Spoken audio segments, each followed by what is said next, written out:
હા એ બધું તો ઠીક છે, પણ તું મને અહીંયા કાલે આવું છો કપડાની માર્કેટમાં. અરે આ કપડાં મારે બદલાવાના હતા, 15 દિવસ થઈ ગયા જોડીને. હવે આ ભાઈ બદલાવી દેશે? હવે ના શું બદલાવી દે મારા ભાઈ, તું મને લઈ આવ્યો છો ને, હાલ મારા ભાઈ બદલાવી દે, હાલ તું. ભાઈ આ કપડાં બદલાવાના છે. ક્યારે લઈ ગયા? 15 દિવસ જેવું થયું. 15 દી ના લે ભાઈ.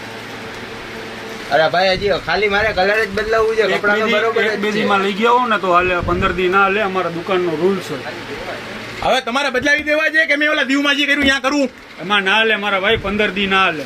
તમારે બદલાવી જ દેવા પડશે, બરાબર છે ને? કે જે મેં દીવમાં કર્યું હતું ને અહીંયા કરીશ, બરાબર? ના લે ભાઈ 15 દી. હા શેઠ, બદલાવી દ્યો. ખાલી દીવમાં લપ કરી છે, અહીંયા કરશે તો તમને મોંઘું પડી જશે યાર. હવે હા બદલાવી દે, હાલો. બદલાવો બદલાવી. શેઠ કપડા